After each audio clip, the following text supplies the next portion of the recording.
Yes, ikaze kuri mwese. Iyi ni Waka Waka podcast. Nizere ko mukomeje kugira ibihe byiza aho muri hose. Uyu munsi rero tugiye kuganira kuri coup d'etat yabereye muri Niger. Tugiye kurebera hamwe ni bande bayifitemo uruhare. Ese iki gihugu cyahoze ari cy'Abafaransa, Vladimir Putin abifitemo uruhare muri iyi coup d'etat? Ese Yevgeny Prigozhin abifiteho uruhare? N'ibiki bijya mbere muri Niger? Abafaransa bari kubyitwaramo gute ko barimo kurira nk'umwana batwaye amata nko muri ya filime ya Kanyombya? Ibi rero tugiye kubirebera hamwe muri iyi podcast. Mugume hafi ya Waka Waka.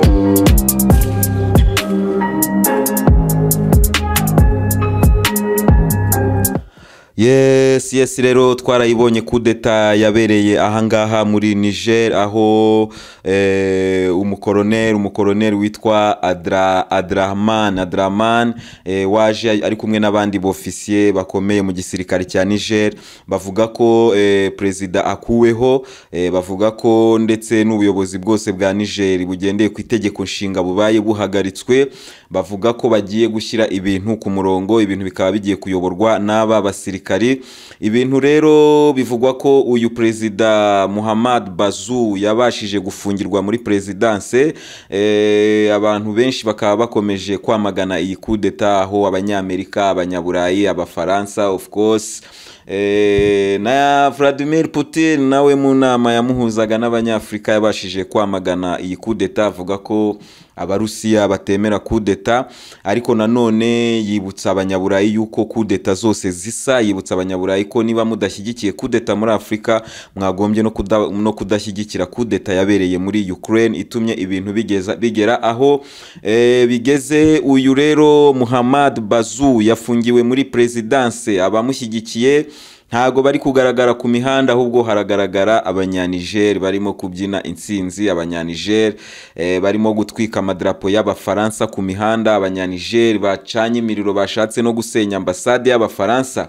Ikintu gisekeje bakoze ahangaha kuri iyi ambasade y'Abafaransa, aba Banyaniger barazamutse bakuraho idrapo ry'Ubufaransa bararitwika.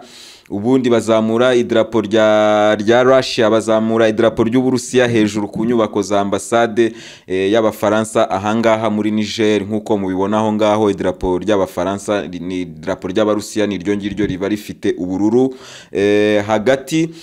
Akaba ari ryo rero abigaragambya cyangwa se abashyigikiye coup d'etat yabereye muri Niger barimo kugenda bashyira hejuru, baririmba bati vive Putin, birukana Abafaransa, babaninga Abanyamerika, babaninga Abanyaburayi kuri street. Ibintu byose byabaye Vladimir Putin. Ngewe iki ngiki nkuko nari nakivuze mu kiganiro cyabanje, ni ikintu kimbabaza. Abanyafrika ntabwo twagombye kuba uyu munsi tubyina ngo Wagner, tubyina ngo vive Putin, ukumva ko aho waburiye amahoro Putin ari ugiye kuza kuyaguha, ukumva ko Wagner group nigeraho ngaho mukabyina intsinzi. Twarabibonye ahangaha kurya muri Kongo, Abakongomani babyina ko babonye Wagner.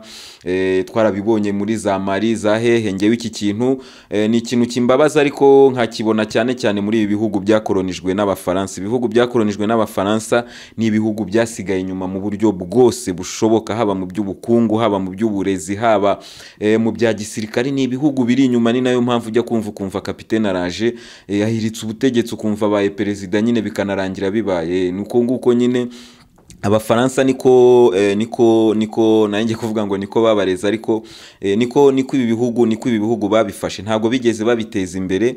Ari nayo mpamvu ubona abaturage bahise baza ku mihanda bamagana cyane bagashyira n'ingufu. Ntabwo abaturage bari kuza, nta hantu muri iyi myigaragambyo uri kubona izina rya Mohamed Bazoum. Nta hantu ushobora kuribona izina rye, ntaho abaturage barimo kurivuga. Ahubwo abaturage baravuga Ubufaransa, baravuga Abanyamerika, baravuga Abanyaburayi, kubera ko barabashinja ibibazo byabo byose, barababreminga ibibazo byabo byose bagize mu buzima bwabo bwose, kuba batarateye imbere muri ibyo byose navugaga: uburezi, mu bya gisirikari, mu bukungu, mu bintu byose. Wumva ko ibyo byose aba baturage barabibreminga Ubufaransa, kandi numva ko ibi bintu Abafaransa baba barabikoze bagira ngo ibi bihugu bye gutera imbere, baba barabikoze bagira ngo bakomeze bisahurire, kubera ko iyi Niger ni igihugu gikize cyane kuri uranium, kandi iyi uranium imyaka yose icukurwa icukurwa n'Abafaransa, ku imyaka yose nibo bexploita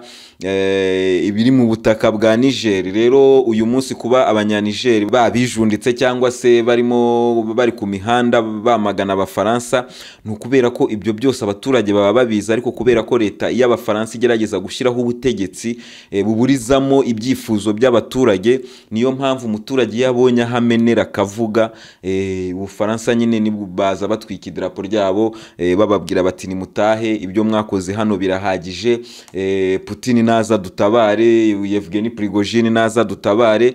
Nge numva ko ni ikintu kibabaje cyane, kubera ko iyo urebye za Mali, ukareba Mali, abajihadiste baraza bagashaka kuyifata mu cyumweru kimwe, ni ibintu bitumvikana. Ukareba izo ngizo za Niger, muri Niger irinzwe n'Abafaransa. Ngaha hari ibigo bigera kuri 2, hari ikibuga cy'indege z'Abafaransa ahangaha muri Niger. Ni ukuvuga ngo ahangaha ni nkaho ari mu Bufaransa mu by'ukuri. So rero abaturage bararambiwe abo Bafaransa batabateza imbere, barambiwe ibyo byose. Ubu ngubu rero umuntu akaba yakwibaza ati se Abarusiya babifitemo uruhare? Ese Vladimir Putin abifitemo uruhare? Kubera ko ahantu hose nanone Wagner igiye isimbura Abafaransa nyine n'amakampani yabo. Buriya Wagner ntabwo ari kampani ya gisirikare, ntabwo ari abacanshuro gusa, ni kampani ikora ibintu byinshi cyane, icuruza amabuye y'agaciro, icuruza ibyo kurya. Nk'uko mubizi, uyu Yevgeny Prigozhin yari umukwikwi wa Vladimir Putin, ikora ibintu byinshi cyane ku buryo no kuba yacukura iyo uranium nabyo wavuga ko iyi Wagner Group cyangwa se Uburusiya butabyanga. Rero ukaba wakwibaza uti se Abarusiya babirimo? Gusa nk'uko bitangazwa n'umuvugizi wa Leta Zunze Ubumwe za Amerika, we aratangaza ko kugeza ubu ngubu batarabona ukuboko k'Uburusiya, kugeza ubu ngubu batarabona ikimenyetso cy'uko Wagner yaba ibifitemo uruhare. Rero Macron we aho arimo ararira nko muri ya filime ya Kanyombya twabonaga arira ngo amata barayajyanye. Nawe arimo ararira rero avuga ati Abarusiya amata bagiye kuyajyana. Ibi ngibi rero bikaba binakomeje kuvugwa yuko aba Bafaransa bashobora kuba bari gutegura operasiyo yo gutera kuri presidence, bakabohora uyu muperezida bakamusubiza ku butegetsi, n'ibihugu byo muri West Africa byose bya bindi nababwiraga nyine bisanzwe ari by'Abafaransa, nka za Cote d'Ivoire, nka za Cameroon.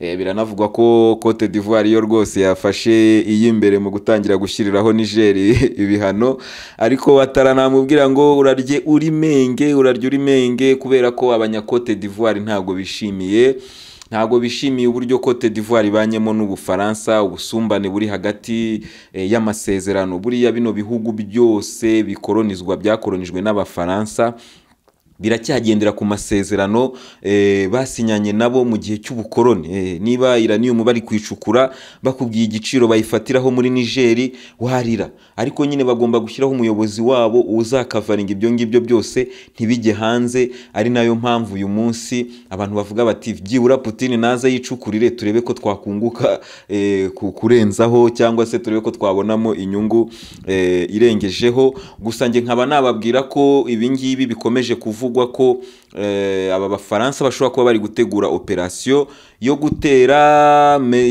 presidence, bagasubiza uyu muperezida ku butegetsi. Hakaba hari no kuvugwa ko nyine ibi bihugu byo muri CEDEAO cyangwa se byo muri West Africa biri mu kwaha kw'Abafaransa bishobora kuinterveninga bikoresheje abasirikari. Hakaba hashobora kuba kuinterveninga bikoresheje igisirikari, hakaba hashobora kuba imirwano ikomeye cyane. Ibi ngibi rero birasa n'ibyagiye bivugwa muri za Mali. Muribuka uburyo Abafaransa bavuye muri Mali naho bari bahafite ikigo gikomeye cyane cya gisirikare, aho bakomeje ngo ni operation Barkhane, aho bakomeje kurwana n'abajihadiste bari muri Sahel. Ahangaha muri Mali rero naho bari bahafite ikigo cya gisirikari. Byagenze bite kugira ngo iki kigo kihave? Iki kigo naho habanje guhwihwisa amakuru avugwa ko muri iki kigo hari gutegurirwamo operation ishobora kuza ikagaba ibitero kuri aba bapuci bari bakuyeho perezida wa Mali, noneho ikaba yasubiza umuperezida wa Mali ku butegetsi. Ibyo ngibyo rero byarahwihwishe ku mihanda ya Mali, biravugwa ku mbuga nkoranyambaga, bita bituma abaturage bikusanya, baravuga bati reka noneho tubereke ko ijambo ari iryacu, tubakurizeho. Abaturage barikusanya, abafaransa bagiye bashiduka hafi igihugu cyose, abaturage bazengurutse ikigo cyabo n'amatelefone bafotora, bafata amavideo, bababwira bati nimugende, igihe cyanyu hano kirarangiye, dukeneye Wagner Group, dukeneye Vladimir Putin. Abafaransa babura uko babigenza kubera ko ntibari kurasa abaturage bafite amatelefone barimo gufotora. Suko ari abana beza, suko abafaransa bitwararika, ahubwo nuko aho ngaho nyine itangazamakuru ryari rihari, buri muturage yari afite telefone ari gufotora. Abafaransa babura uko babigenza, baragenda. Ari naho mwibuka baje gutrika video yagaragazaga Wagner Group imaze kuhagera, iri aho ngaho hafi y'ikigo cy'aba bafaransa aho babaga, igaragaza amavideo ngo ya Wagner Group irimo gushyingura abantu benshi mu rwobo rumwe kugira ngo ishinje Wagner ubwicanyi. Ariko ibyo byose ni trick abafaransa bagiye bakora nko gusaza imigeri kugira ngo barebe ko bakongera kwisubiza Mali, ariko byarangiye Mali ibacitse burundu, barahava n'igisirikare cyabo kirahava. Rero nkaba mbona ko hashobora kuba hari gutegurwa akantu kameze kimwe, hari gutegurwa akantu kajya gusa nako ngako. Aba baturage bakaba bashobora kuba bari gutegura guhita bataka noneho ikigo cy'abasirikari, bakataka n'ikibuga cy'indege cyabo, ku buryo aba bafaransa babona ko nta rindi jambo, bakaba bazinga utwabo bakagenda. Ariko nanone ahangaha ntabwo byoroshye, kuko Ubufaransa buravuga ko bubinyujije muri ministeri yabo y'ububanyi n'amahanga, baravuga ko inyungu zabo nizibangamirwa bazatangira operasiyo za gisirikare. Ngewe rero ahangaha niho numva umujinya ukanyica. Inyungu zanyu muri Afurika zituma muzana abasirikare, zituma muhagurutsa indege ni izihe ko ibiri muri Afurika ari by'abanyafurika mw'abafaransa mwe? Ngewe ibi bintu birambabaza cyane. Numvise uyu muvugizi wa ministeri yabo y'ububanyi n'amahanga ari kuvuga ibintu numvaga nakubita nk'ikintu muri televiziyo kubera umujinya. Ni gute umuntu ahaguruka mu Bufaransa akavuga ati inyungu zacu muri Niger nizibangamirwa igisirikare cyacu kirahaguruka? Uranium iri muri Niger ni iyanyu. Niger mwayihaye ubwigenge, aribwo bwa bwigenge tujya tuvuga mwagiye muha abanyafurika bwa bayari buri aho ngaho bw'igicupuri, mukomeza mugakontrola ibintu byose. Ngewe sinshyigikiye abangaba bakoze kudeta, ariko nanone n'uwo mu president Mohamed Bazoum wanyu nawe simushyigikiye, kuko niba adakorera mu nyungu z'abaturage ntago namushyigikira. Ko niba abaturage basohoka hanze ntibanavuge n'izina ryawe, ahubwo bakavuga ikibazo kibababaje ku mutima kuva myaka na gateke, bakaririmba bati Ubufaransa turaburambiwe, bagatwika amadarapo y'abafaransa, ibintu byose bagatwika, bakajya kuri ambasade bakazamura idarapo ry'Abarusiya kuri ambasade y'Abafaransa. Ibi ngibi niko kuri mwakabaye kuba mubona. Nta nyungu zanyu ziri muri Afurika mu gihe cyose Afurika itabifitemo inyungu. Ibi ngibi ntago mbyumva, ni ibintu byambabaje, bintera agahinda. Yevgeny Prigozhin mubizi, Yevgeny Prigozhin utajya uripfana. Rero Yevgeny Prigozhin we yatangaje ko ashyigikiye iyo kudeta kwanza. We yavuze ko ayishyigikiye kandi ko yiteguye no kohereza abasirikari be muri Niger bakagarura umutekano, bagaha abaturage umutekano. Wakwibaza uti se ubu noneho rugiye kwambikana? Noneho Abarusiya baje kurwanira n'Abafaransa muri Afurika, nicyo kigiye gukurikiraho. kubitega amaso tukareba, kubera ko Vladimir Putin mu nama yamuhuzaga n'abanyafurika yavuze ko adashyigikiye kudeta yabereye muri Niger, ariko nyuma yaho nanone aza kuvuga ko ashyigikiye ko ibyifuzo by'abaturage bishyirwa imbere. Uyu Vladimir Putin nawe n'Abarusiya barabizi, n'Abashinwa nicyo kintu bagenderaho iyo bafite ibintu bashaka gutegura muri Afurika, cyane cyane ahangaha hari abaturage bakubititse bababaye. Ikintu bagenderaho ni ukubereka amateka. Twebwe turabakiza depression y'aba bantu, turabakiza aba bantu, turabakiza mbese akarengane kose babashyizeho. Ibyo byose turabibakiza. Mwebwe muraza, twebwe turaza twicarane namwe ku meza tuganire business 50-50.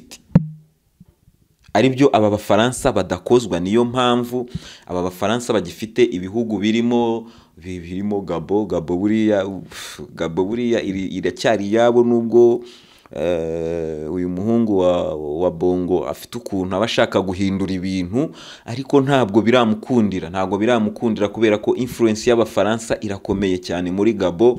Ntabwo bashobora guharaya amashyamba y'Abanyagabo, iziribuyo zabo, petrole yabo. Ni ukuvuga ngo Gabo karacyarimo. Noneho ukareba Cote d'Ivoire murabyibuka ibyabereye muri Cote d'Ivoire, aba Bafaransa byo bakoreye Gbagbo murabyibuka. Ntabwo abaturage bo muri Cote d'Ivoire barabyibagirwa, ku buryo bavuga ngo Umufaransa muri Cote d'Ivoire aratuje. Ejo cyangwa ejo bundi ushobora kujya kumva kapitene araje abwiye Ouattara ati wowe sasa nta na visa, nta nubwo nkwemerera kujya mu Bufaransa, ngenda gufungira hano.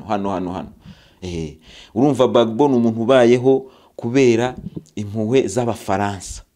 Abafaransa kubera business y'Abafaransa iri muri Cote d'Ivoire.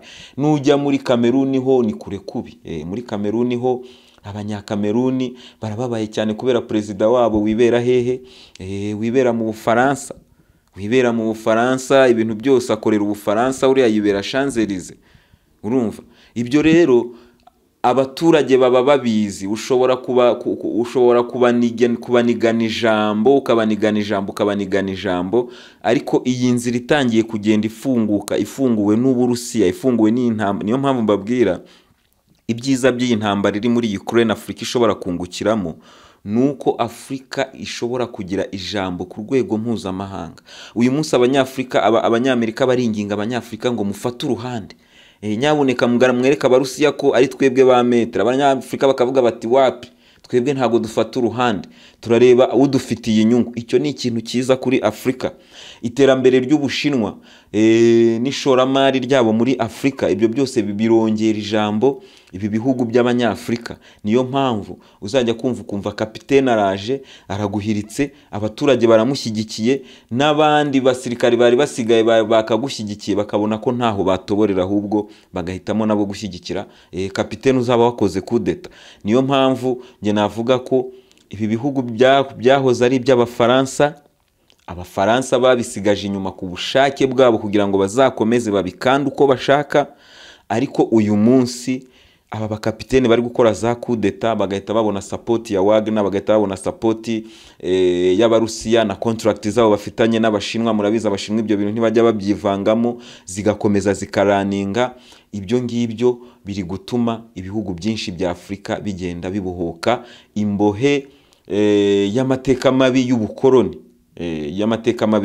Ngewe rero nkaba numva ko Macron mu maguru mashya yagombye guhita aza muri Cote d'Ivoire agifite, agatangira kuvugurura amasezerano bafitanye nabo, agatangira kuvugurura amasezerano afitanye n'Abanyagabo, agatangira kureba uburyo iri sefa ryabo ryahagarara, ibi bihugu bikagira ifaranga ryabyo bwite. Uko murabizi ibi bihugu nanone bikoresha ifaranga ry'Abafaransa bita isefa. Ifaranga ryabo rikontororwa n'Abafaransa. Ibi ni ibintu bibabaje, wasaba ko bivaho, ibi bihugu bikigenga mu buryo bwose bushoboka. Mu gihe rero ibi bintu bitarabaho, niyo mpamvu ujya kumva kapitene araje, igihugu cyose kigahita kimujya inyuma, kuko abantu bakeneye umuntu uvuga ukuri, umuntu uzaza avuga ukuri muri biriya bihugu, kubera agahinda, kubera umubabaro, kubera depression abantu bagize batewe no kutagira aho bavugira ibibazo byabo. ibyo byose Yevgeny Prigozhin na Wagner Group n'ishoramari ry'Abashinwa birimo biragenda bifungurira Abanyafrika amayira. Iyi ni Waka Waka podcast rero, mukomeze mugire ibihe byiza, amahoro twifurize Afrika yacu gukomeza gutera imbere.